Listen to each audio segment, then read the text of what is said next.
Hello and happy gaming, everybody. My name is Dark Sage Walker, and this is, of course, Monday.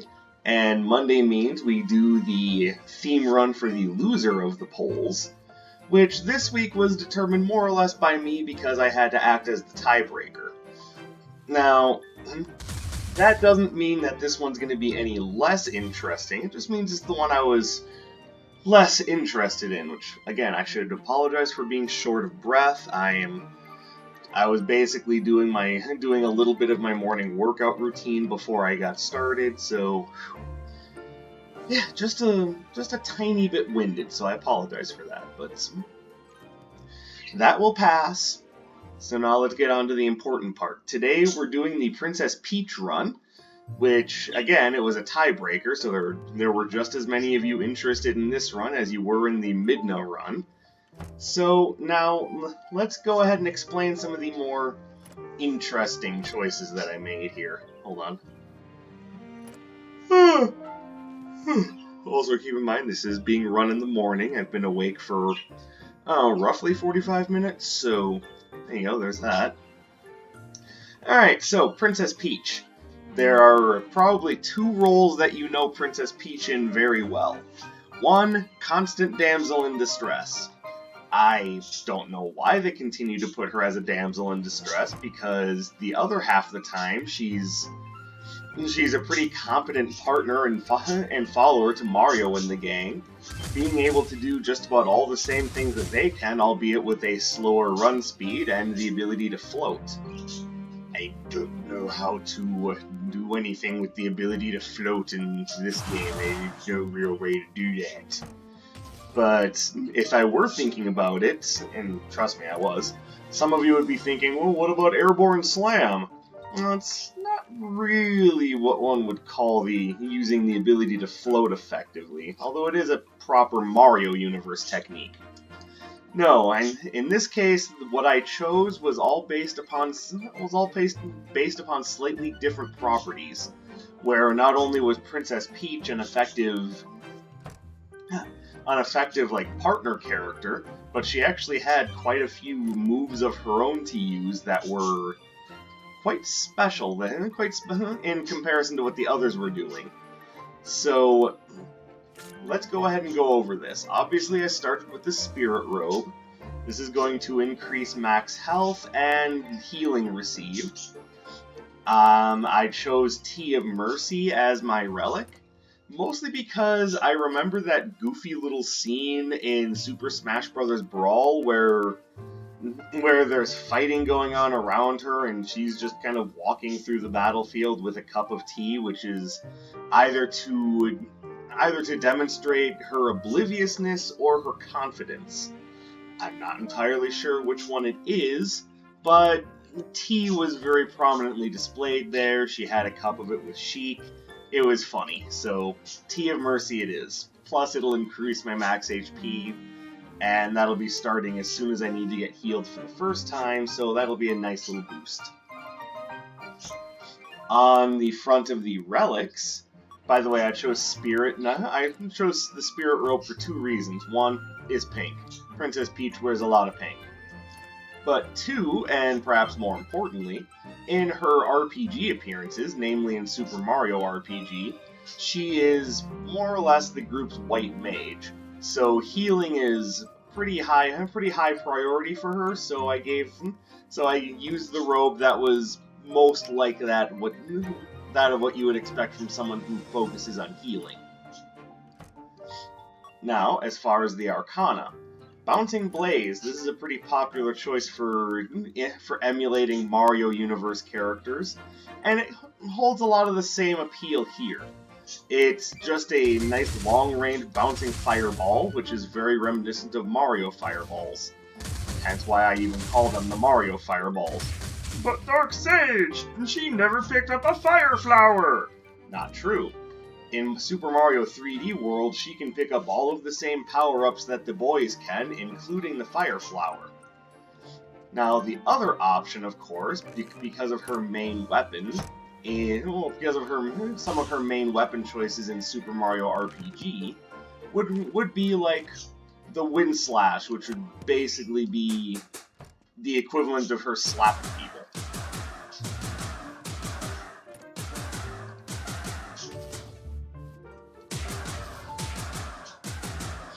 Now, I personally prefer the range and damage of Bouncing Blaze, but there's an argument to be made either way, so you're not going wrong with Bouncing Blaze or Wind Slash.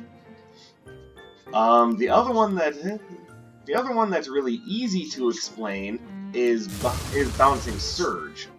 So her other big appearance before the RPGs was in Super Mario Bros. 2, otherwise known as Mario Reskin of Doki Doki Panic, where she would pick up vegetables and throw them at enemies, and if you did it with particularly decent precision, what would happen is the vegetable would bounce off of one enemy and into another, and that was more so dependent on how many enemies were nearby than anything else. But if I've seen Mario 2 players, if they're particularly good, they can just get an infinite bounce on Birdo and just beat her in one egg, which is pretty special. So Bouncing Surge not only acts as just a nice little control method for me, but makes good sense when you think about how Peach uses, things like turnips and pumpkins and whatnot. The other two are a little bit trickier to explain, so let me go into it. In Super Mario RPG, one of Peach's moves that she got was just a big area of effect of explosions that she triggered by throwing a Bob-omb into the air and causing a rain of Bob-ombs. And the closest thing to that is Null Parade. I figured that would be a good choice for the signature, as that's probably the most effective thing I could use for that would count as a usable signature in this case. Then Razor Burst, and any future Arcana choice I'm going to pick is likely going to be based around what I use to get Razor Burst. In this case, I'm thinking of the game Super Princess Peach. How many of you actually played that game? Don't worry, I'll give you just a little bit of time to answer, because I know it's a little bit of an obscure one. So, now that I've given you a moment to answer, oh thank goodness, no Atlas. Also, I just realized it's an all-female cast this time around. And yes, I know it's kind of tricksy to say that, considering that Juno and Summon are actually a guy and a girl, but I mean, if it were Juno and Summon and then the two guys, I would say, oh, it's an all-male cast.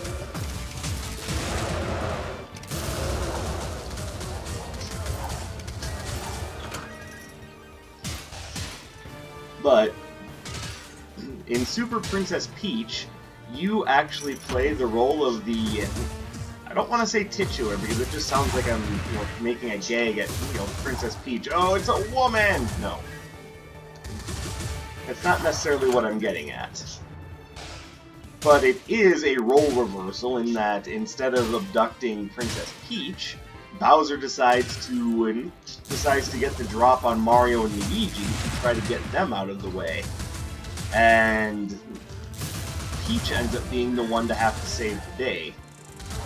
Now, in her game, she's actually not able to jump on enemies, which is something that she must have learned from the others in Super Mario 3D World, because she can jump on enemies there. But that's not exclusive to just her. In Super Mario Bros. 2 / Doki Doki Panic / we have no idea what we're doing, so let's experiment a little bit. They weren't able to jump on enemies in that game either. Oh, hello, upgrades. So there's precedent for taking Terra Ring, but I don't think I'm going to.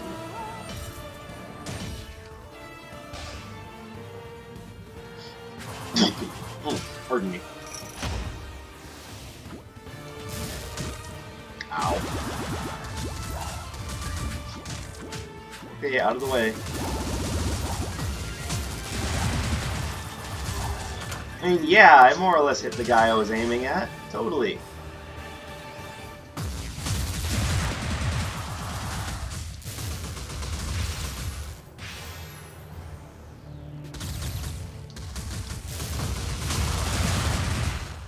There we go.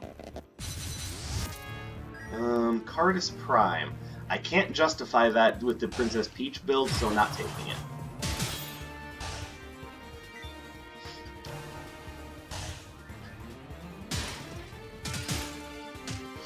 So, in Super Princess Peach, one of the things that she gets is actually...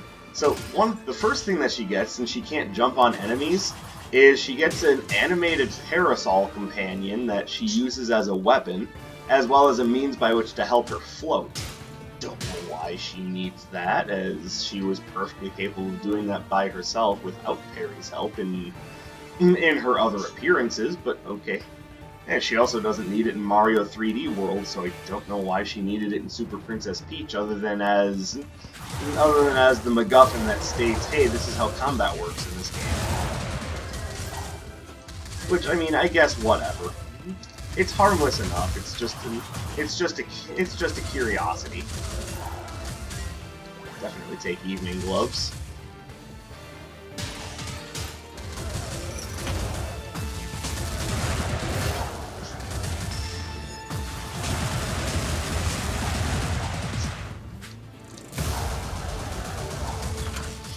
But here we go. Getting a little bit of maximum health now. Oh, that was bad. It didn't really matter, but it was still bad. Well, we'll definitely be taking Cartographer's Quill. This is the perfect place to find it. This is going to also incentivize me to go check out the rest of the floor. So let's do that. But the other thing that she gets, and yes, I'm aware of how this is going to sound, is she is given a special MacGuffin called the Vibe Scepter. Insert dirty joke here. I don't even need to actually say it. I'll just let you guys make that one up on your own.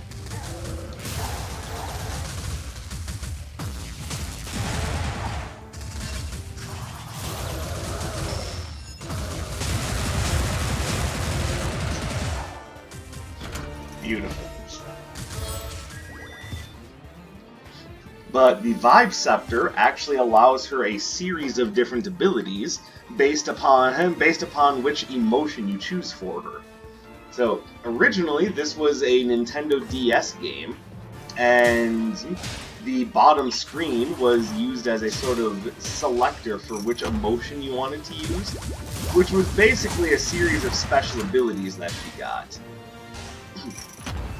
The four emotions in question were joy, gloom, rage, and calm. And they all had some slightly different effects. So to go over them in order, the joy emotion actually made her, first of all, it of course made her super happy, because what else does the term joy describe aside from a character in Inside Out? And it made her, first of all, float, but it also made it so that she could just, quote unquote, dance on the wind. Which, yeah, Pocahontas reference, I get it. But it also made it so that I think either when she jumped or when she landed, I don't remember. It's been a long time since I played Super Princess Peach. Make me shine, Butler. I'm not a butler, you are now.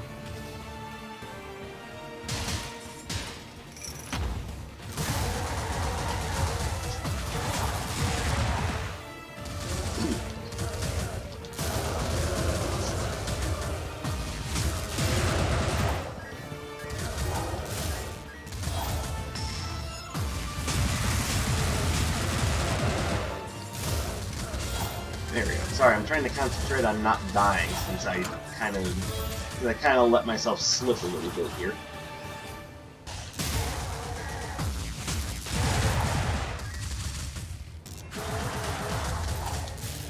Here we go.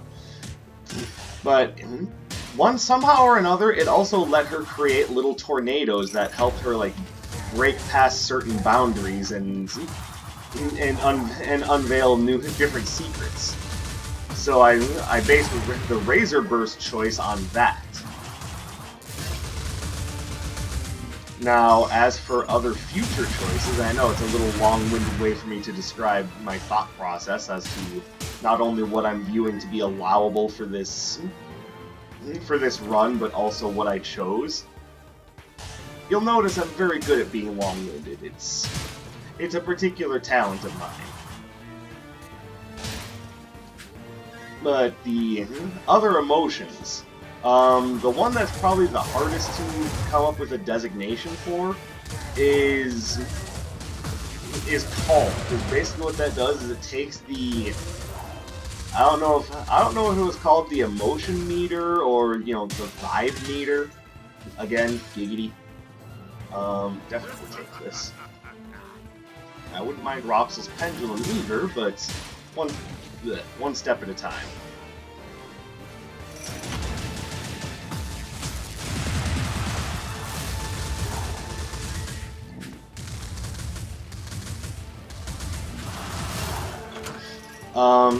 It would deplete that in exchange for kind of slowly boosting your health. And it was a very effective way of making sure you had health when things were a little iffy. So I can't justify any of these, but there are two that I can come close to justifying. And I will quickly explain, because the next emotion down on the list is Rage. And what Rage did is it first of all made her ignite on fire, and that could do things like burn enemies or use the heat to lift hot air balloons, things of that nature. It also had the effect of when she landed, it landed with a sort of like ground pound effect. That's like a big old. So that was a good way to smash things beneath her. So with that, I can justify seismic entry. I can also justify any number of fire attacks. I can't quite justify flame fusion, as that would be her projecting flame, not necessarily just igniting herself. And whereas Burn Cycle is about igniting herself, I can't justify it because she doesn't really throw many punches and kicks. At the same time, I also did just make a big deal about the idea that she slaps the crap out of people in Super Mario RPG, so maybe Burn Cycle works. But I don't necessarily want to take either one, because I know I have Freya's level coming up and she's going to resist fire. No, I'm looking at the map trying to figure out where the last bit of percent is. I think I just found it. I was about to say, where is it? They're calling it 99% even though I'm at 100? But no, there is a little bit that I missed. There we go. Okay.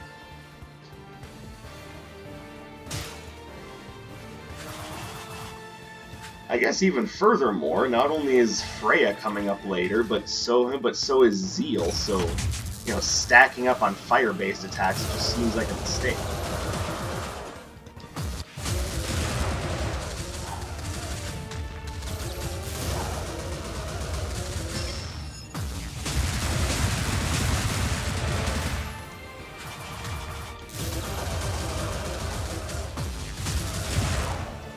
But Super Princess Peach is also, well, not only that. I'm gonna take it just because there's a possibility that I could sell it to Cremire later, but is not what I would call a prime choice.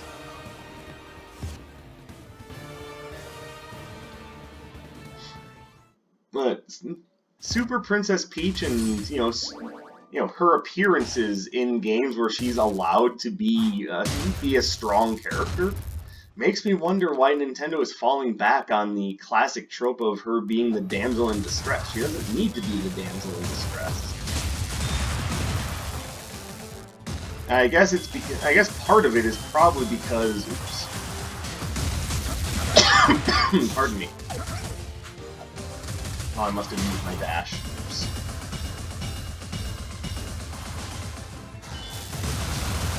I'm stupid.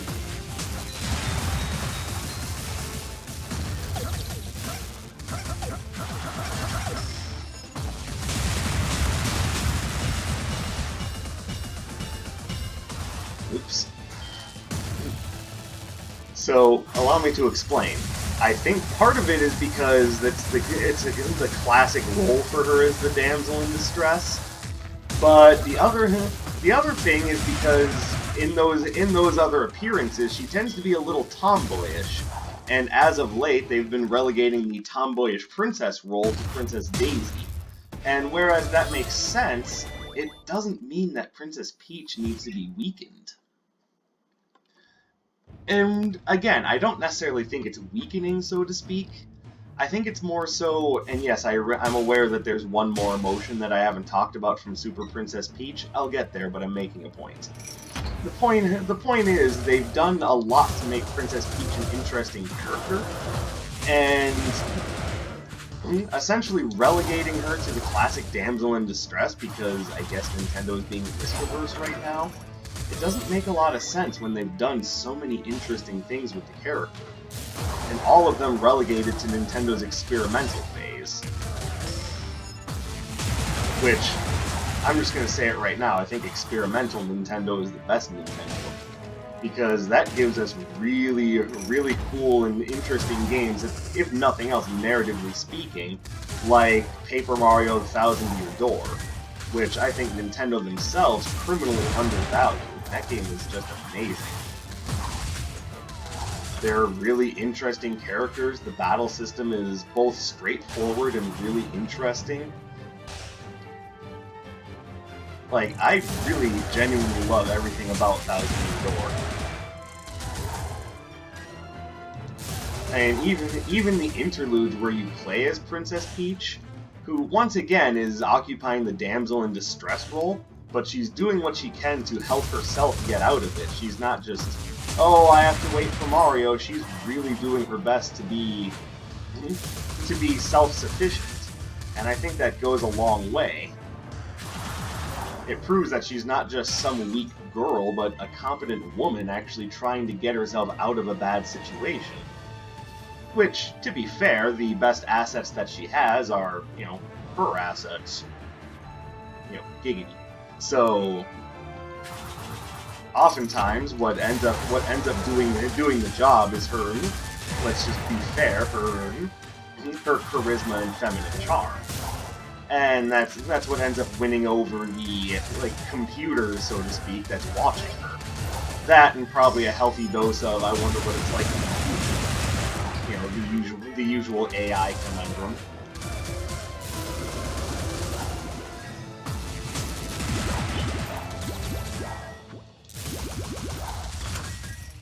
But I really like it when Nintendo focuses on the characters just as characters and not as tropes.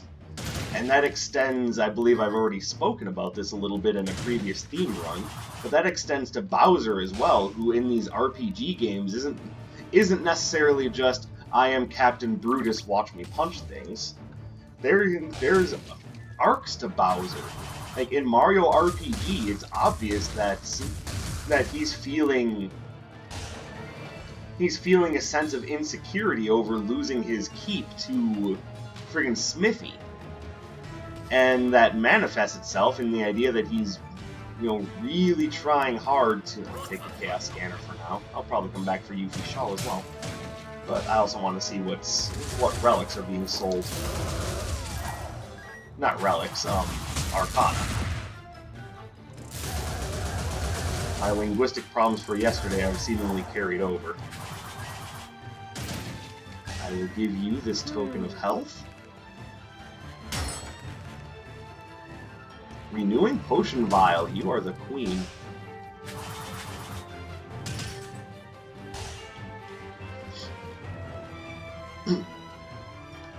But it manifests in the idea that he really feels the need to try to puff up his chest and be like, no, look at me, I am the big bad one here. and he spends this entire time like writing haikus, and it's such an interesting way to look at Bowser. Like, I really don't know why they didn't follow up with that. There's nothing here that's very Princess Peach-like, so we'll just fill in for map percentage and move on.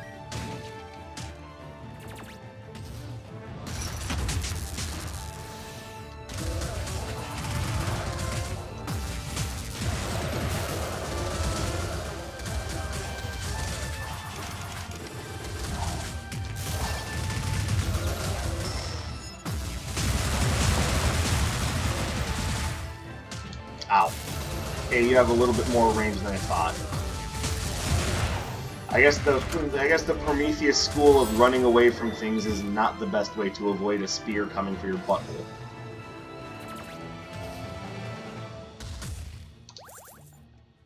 Here we go.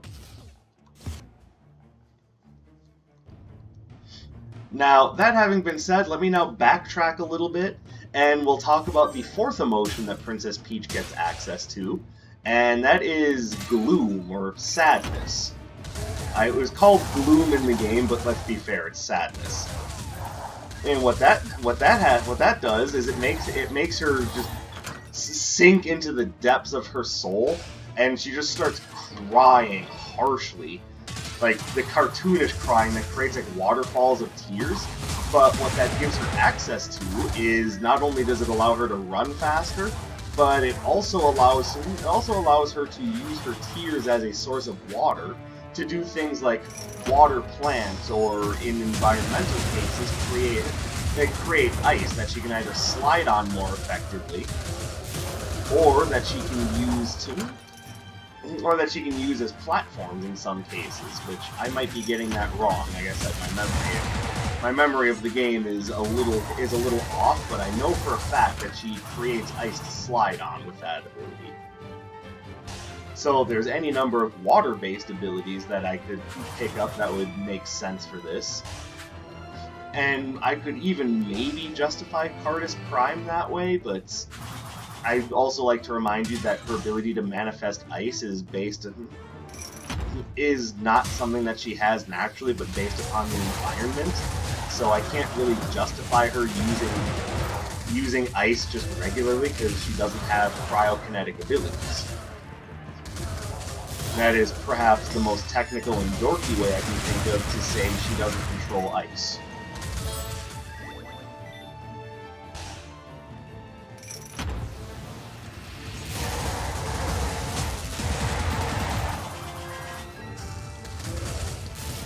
Oops, that was a bad aim.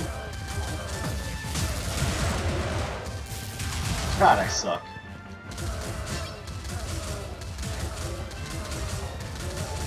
I mean, you guys aren't getting anywhere, you realize that, right? Hey, there's Premiere, and I can actually sell him this now.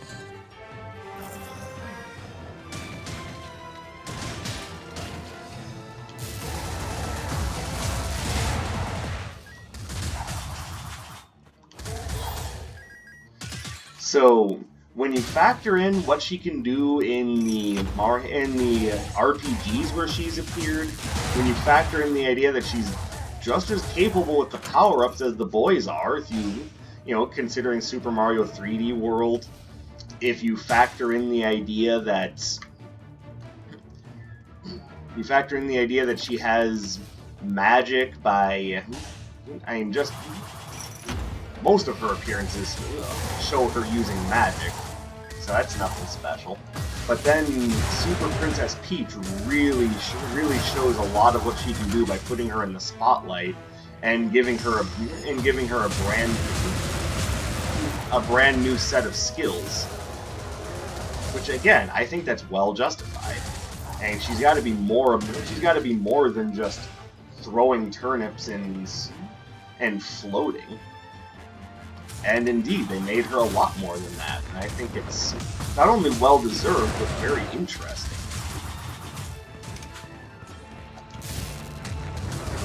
God, my aim is so off right now.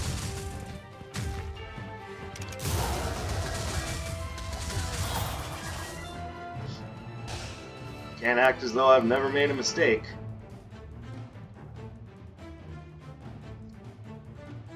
Alright, so using Super Mario Bros. 2, I have a justification for Violent Thornstorm. That justification is, she can pick up and throw bits and pieces of Pokies, which are cactuses. So since she can essentially handle cactuses without harming herself, I am going to pick up Violent Thornstorm.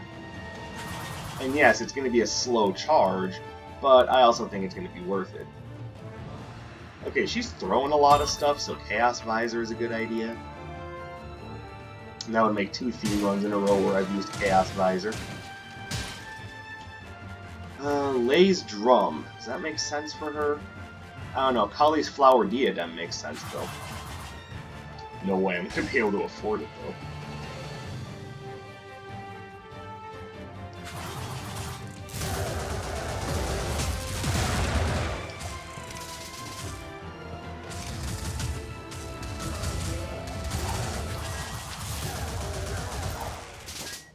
Alright, looking forward to upgrading that, though, so I can actually, like, charge it up with a decent amount of speed.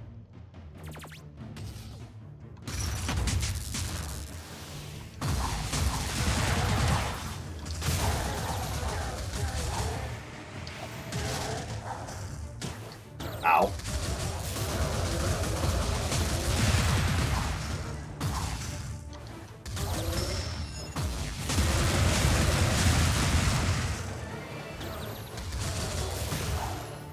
There we go. That's what you get for defying royalty. Which, by the way, can I once again back up to the whole princess thing? It's pretty obvious that she's the only one really making decisions in the Mushroom Kingdom.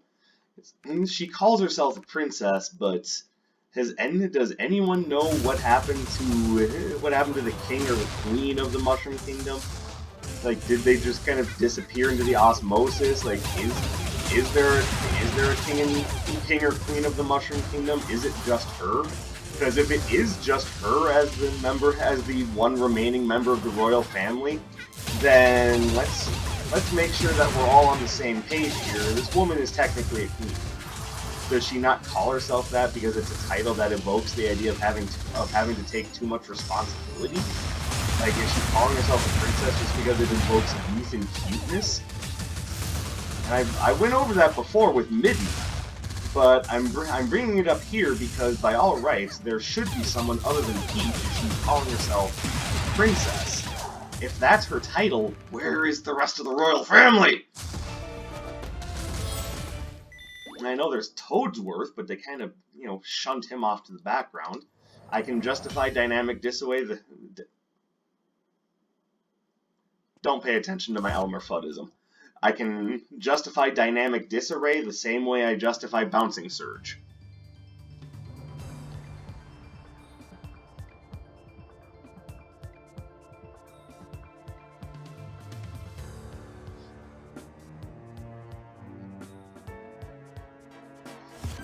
But I remember when I was a kid, there were these, like, Super Mario Brothers, like, silly little choose-your-own-adventure books that... oh, finally, Bouncing Blaze upgrade. Thank goodness.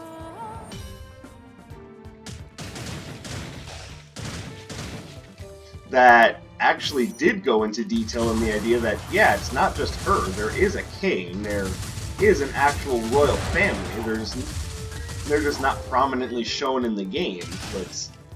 That kind of raises the question, if that's the case, and there is an actual royal family, then why not use them? Like I said, Nintendo's at their best when they're experimenting with the storytelling. And it's kind of a shame to me that they've never really gone into any sort of depth on that subject. Like, is she actually alone in the castle, save for, the toads? Like, is it seriously just her and Toadsworth? By the way, how many people actually remember Toadsworth? Because Nintendo seems to want to forget about him.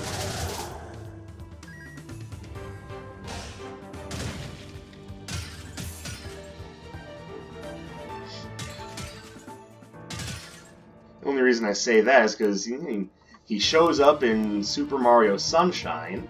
He's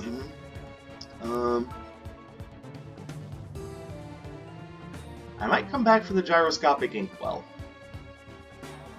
Ring of Reserves would boost both Razor Burst and Dynamic Disarray. Alright, I have myself a plan.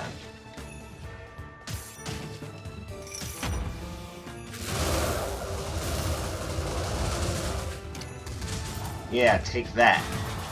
I've got electric turnips and there's nothing you can do about it. Those don't look like turnips. Shut up.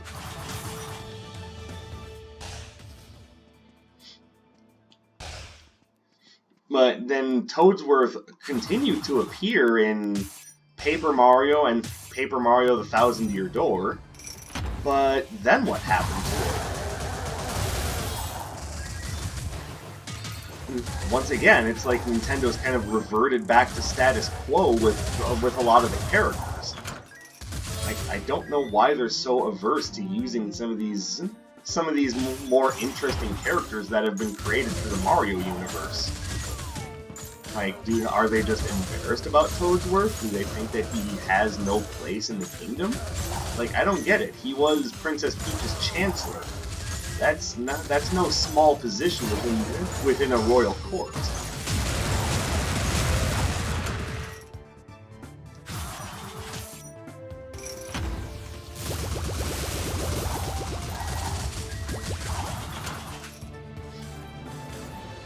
And it's not a position that you can just easily shrug off and forget about.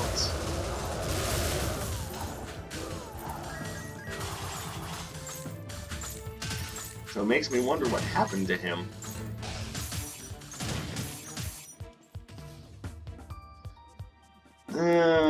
What is this again? But deal less damage.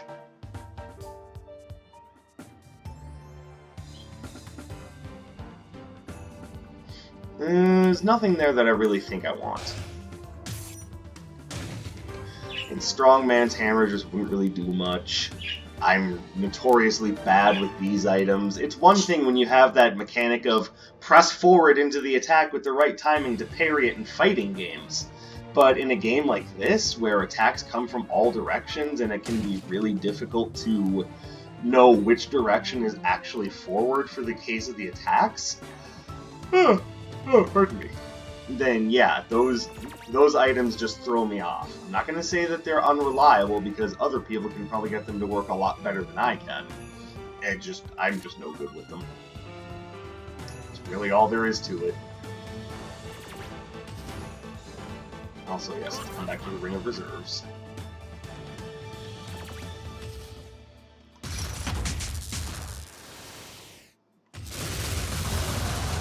I really want to see Nintendo get back into their storytelling chops and really play around with the characters some more.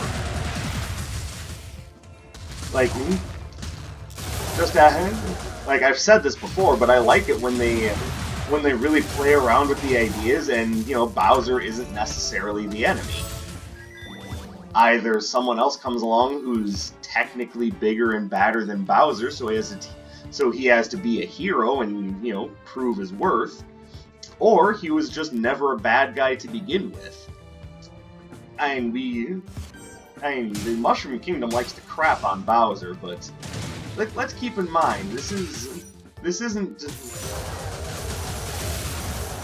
just an irredeemable jerk. Bowser has a child. Not only that, but he adopted 7 others in order to give them a better life. And this is not the mark of just an irredeemable tyrant. Bowser is, by all rights, a good father. So how come we never get to focus on that aspect of his character? Yeah, they fight for what he wants, but again, that's more political standing. The fact of the matter is, Bowser's a good dad, and I think, I kind of want to pick up Noxious Dapper Cap just because it is a Mushroom Kingdom item for the most part. I might come back for that one. Sidewinder's badge is, to me, more interesting. Okay, yeah, I'll take Crimson Clover. Which makes me think I should have taken the Assassin's Blade, but I didn't know I was going to be finding Crimson Clover, so oh well.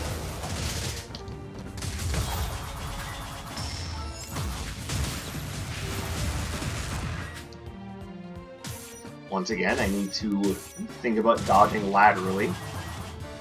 And what they teach you in the Prometheus school of running away from things is... And they make it sound like it's a really good, effective plan for getting away from danger.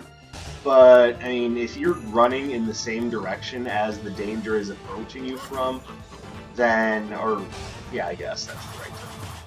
Then there's a good chance that, you know, you won't be able to do anything about it, and it's just going to land on you and make you feel really bad about your life decisions.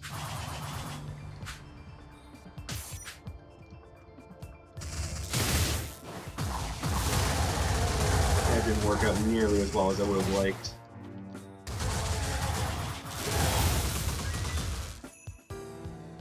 Okay, I don't have any water spells. So what are you gonna do, cry about it? I mean, if I did, as Princess Peach, I would be a water spell, and then I'd be able to open it. So yeah, I might just cry about it. Got a problem with that?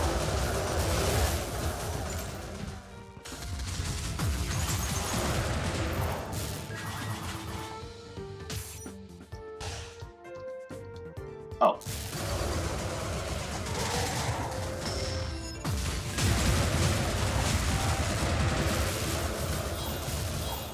There we go. Beautifully done.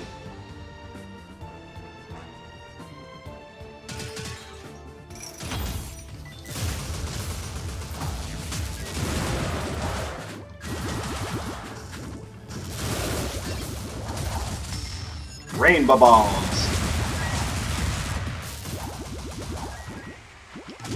Now, I don't know if it was if this was by design or if I just found a way to do this, but I had found a way in Super Mario RPG, and I should preface this by saying a lot of people built Princess Peach the same way by making her a super defensive powerhouse, and basically making it so she could deal, like, no damage.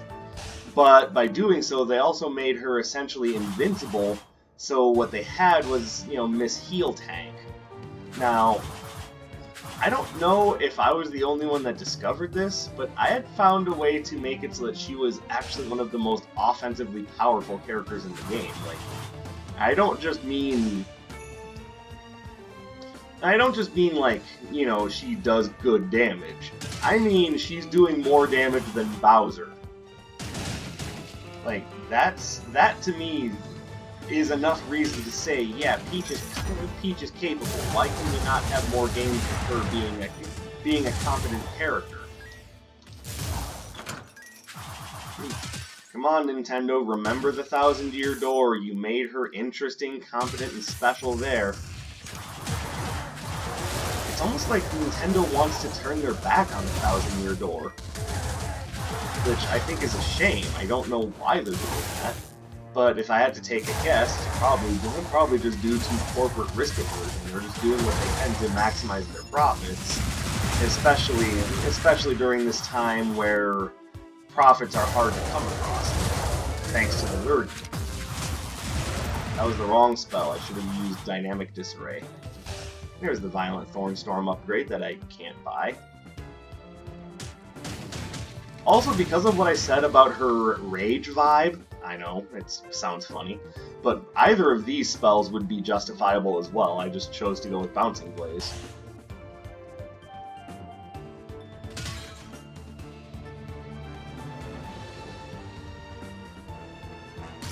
Alright.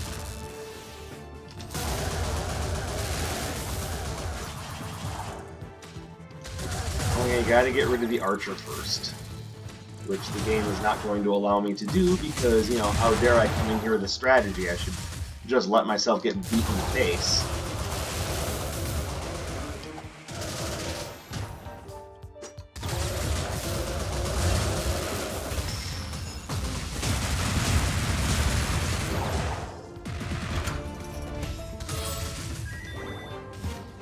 I mean, it's not very Princess Peach-like, but you know what? I'm taking that test of foil.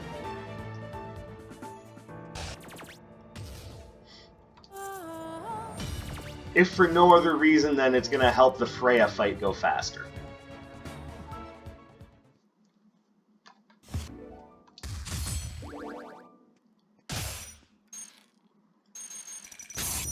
But I mean, honestly, I wouldn't really even be all that opposed to there being like a Super Princess Peach 2. First of all, you need to let Daisy be a playable character in the Mario universe. I think it's time we gave her her due.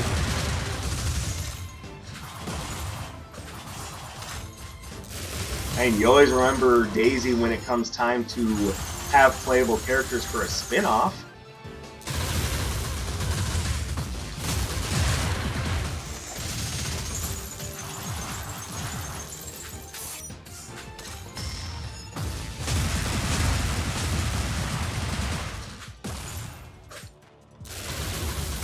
There we go.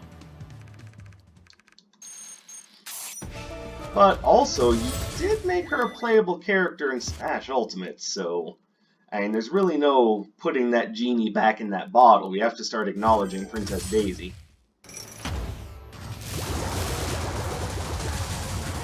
Should have moved.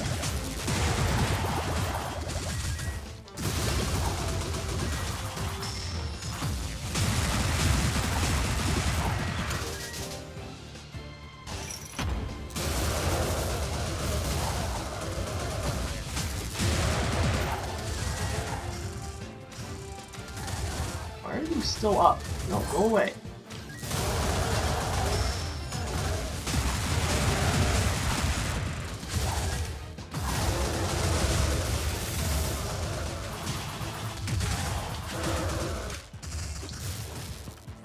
My aim is terrible. But this is nothing new to those of you who have watched my videos before. You know my aim is terrible.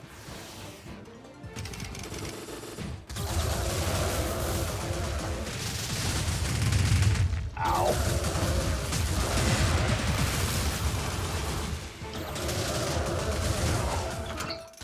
There we go. Alright. I don't even know if that would help. That wouldn't really help you. What? Yeah. I was gonna take Agni's spot. I can't even afford it! And you know what? Just to have a 12th item, I'm just gonna buy the balloon. The hell with it. It's not even any good, but I'm buying the balloon. I just wanted to have a 12th relic and something to spend my money on.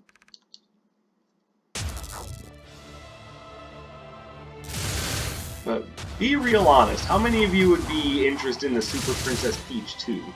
Because I think the idea sounds good. I also think Nintendo should maybe, since they seem to be in the habit of re-releasing their old games, maybe they should, you know, re-release Paper Mario The Thousand Year Door. Just saying, if so many people who love that game, maybe, you know, re-release it, show us that you love the game as much as we do. I think one of the things that we really like about it is the non-traditional roles of the characters.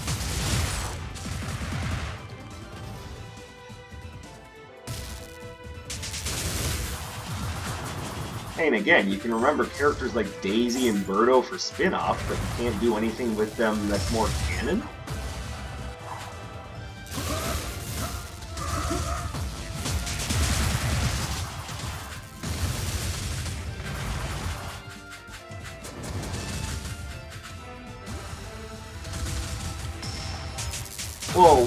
Whoa, controller, what was that all about?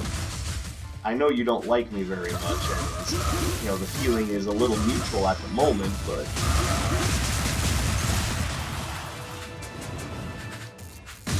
Ow.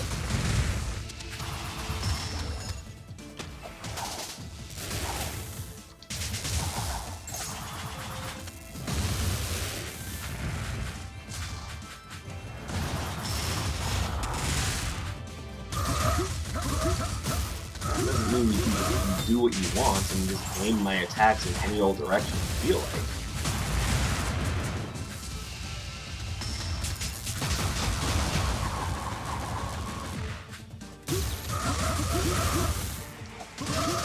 And there we go, beat him by throwing a cactus at him. Good job, princess.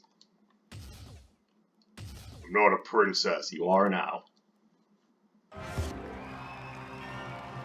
So yeah, that's kind of my take on the whole thing is Nintendo, allow your creators to be creative again. If what I read about the design docs of Paper Mario and the Origami King and the past few Paper Mario games are true, then let people experiment with the Mario license again. And you had yourselves a classic and bona fide hit with Paper Mario: The Thousand Year Door. And ever since then, the Paper Mario games have been kind of going downhill. Maybe let people be creative. That's kind of my take on that. Maybe revisit the idea of Super Princess Peach. Give us something really interesting to sink our teeth into. That having been said, as much as I take the piss out of Nintendo, I do also like some of their decisions. I could spend all day talking about how much I love the decision to release a Super Mario 3D All-Stars, and how I'm confused by the idea that they're only selling it for 6 months. I don't get that, but that's a topic for another time, because we are now at the end of this video, so as I appreciate you guys coming to spend your time with me, so let me not waste it any more than I need to. So thank you very much. Do the YouTube stuff, like, subscribe, comment. Let me know you love me as much as I love you, and I will see you guys in a future video. My name is Dark Sage Walker, and I will be seeing you.